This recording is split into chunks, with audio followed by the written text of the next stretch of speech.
미국주 정부가 비트코인도 아닌 XRP를 국가 전략 예비 자산으로 비축하겠다는 법안을 통과시키기 시작했다면 여러분은 이것을 단순한 뉴스로 치부하시겠습니까? 아니면 거대한 부의 이동 신호로 받아들이시겠습니까? 지금 암호화폐 시장, 특히 XRP를 둘러싼 환경은 우리가 지난 몇 년간 목격했던 것과는 차원이 다른 국면으로 접어들고 있는데요. 단순히 가격이 오르고 내리는 차원의 문제가 아니라 미국 금융 시스템의 뿌리 자체가 XRP 레저라는 기술적 토양 위로 옮겨가고 있다는 증거들이 속속 포착되고 있습니다. 오늘 우리가 주목해야 할 점은 규제기관의 태도 변화와 실질적인 제도권 편입의 속도인데요. 과거에는 규제의 칼날을 피하기 급급했다면 이제는 연방규제기관이 직접 나서서 암호화폐 시장의 관할권을 주장하며 주정부의 과도한 간섭을 막아쓰는 진풍경이 벌어지고 있습니다. 이것은 암호화폐가 더 이상 변두리의 투기 자산이 아니라 미국의 핵심 금융 인프라로 공인받고 있다는 강력한 방증인 건데요. 왜 지금 이 시점에 전 세계 자본이 XRP로 집중될 수밖에 없는지 그 논리적인 근거들을 하나씩 파헤쳐 보겠습니다. 최근 마이크 셀리그 씨 FTC 의장의 행보는 그야말로 파격적이라는 말로밖에는 설명이 안 됩니다. 그는 미국 전역의 주정부들이 예측 시장을 도박으로 간주해 소송을 남발하자 직접 법원에 의견서를 제출하며 강력하게 반기를 들었는데요.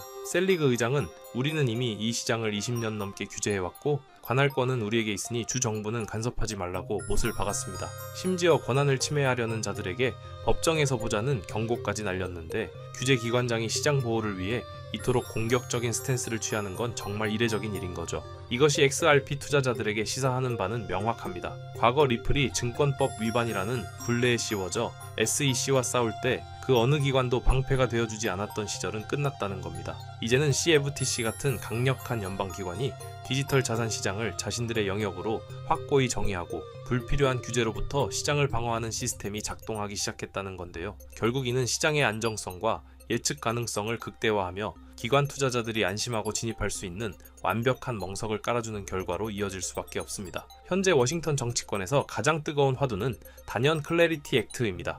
이 법안은 단순히 암호화폐를 허용하느냐 마느냐의 수준을 넘어 미국을 명실상부한 글로벌 암호화폐의 수도로 만들겠다는 야심찬 계획을 담고 있는데요. 핵심은 명확합니다. 게리 겐슬러 같은 특정 인물이 임의로 시장을 뒤흔들 수 없도록 법적 프레임워크를 완전히 고정해버리겠다는 거죠. 소위 게리 겐슬러 이전 명예 등장을 원천 차단하여 법적 불확실성이라는 가장 큰 리스크를 제거하겠다는 의지인 건데요. 정치권에서도 이 법안의 통과를 위해 올 핸즈 온덱, 즉 가용 가능한 모든 자원을 쏟아붓고 있는 상황입니다. 스콧 벤트 의원은 명확한 규칙 없이 시장이 진행되는 것은 불가능하다며 이 법안을 받아들이지 못하는 시장 참여자들은 차라리 엘살바도르로 떠나라는 식의 강한 발언까지 서슴지 않았는데요. 이는 미국 정부가 암호화폐를 제도권 금융의 핵심 요소로 완전히 수용했다는 신호이며 그 중심에서 브릿지 자산 역할을 수행할 XRP의 위상은 그 어느 때보다 견고해질 것으로 보입니다. 정말 놀라운 소식은 지방 정부 차원에서 터져 나왔습니다. 애리조나주 상원금융위원회를 통과한 SB1649 법안이 그 주인공인데요. 이 법안은 주 정부 차원의 디지털 자산 전략적 예비 기금을 조성하는 내용을 담고 있는데 여기서 주목할 점은 예비 자산으로 명시된 목록에 비트코인과 함께 XRP가 당당히 이름을 올렸다는 사실입니다. 주 재무장관이 이 기금을 관리하며 몰수된 자산뿐만 아니라 주의회가 결정한 추가 예산으로 XRP를 직접 매입하고 보유할 수 있도록 명문화한 거죠. 게다가 단순히 보유만 하는 게 아니라 위험을 증가시키지 않는 선에서 이 자산들을 대출해주고 수익을 창출하는 운용 권한까지 부여했습니다. 주정부가 XRP를 금과 같은 전략적 비축 자산으로 대우하기 시작했다는 건 XRP의 가치 저장 수단으로서의 신뢰도가 공공기관 수준에서 검증되었다는 뜻인데요.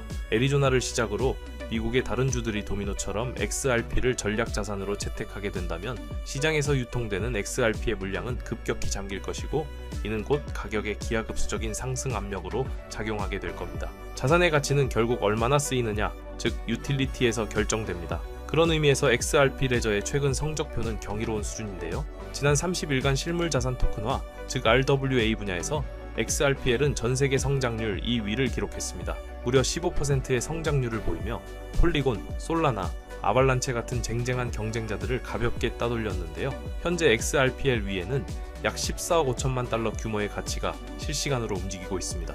온두 오픈에덴 그리고 소시에테 제네랄 같은 글로벌 금융 대기업들이 왜 XRPL로 모여들고 있을까요? 답은 간단합니다. 가장 빠르고 가장 저렴하며 가장 규제 친화적인 인프라이기 때문입니다. 미 국채, 사모펀드, 기업대출 같은 거대한 자본들이 토큰화되어 XRP 레저 위에서 흐르기 시작했다는 건 XRP가 단순히 개인 간의 전송수단을 넘어 글로벌 자산 유동성의 핵심 통로가 되었음을 의미합니다. 온드 파이낸스의 경우 최근 30일 동안에만 자산 규모가 300% 가까이 폭증했는데, 이런 자금의 흐름이 결국 XRP의 내재 가치를 뒷받침하는 강력한 엔진이 되고 있는 거죠. 리플이 야심차게 내놓은 스테이블 코인 RLUSD의 성장세는 그야말로 파괴적입니다. 출시 첫 해에 공급량 15억 달러를 돌파하며 시가총액 50위권에 진입했는데요. 이 수치가 얼마나 대단한 건지 감이 안 오신다면 현재 시장 리더인 USDC의 초기 성장과 비교해보면 됩니다. USDC가 출시 첫 해에 5억에서 10억 달러 수준에 머물렀던 것에 비해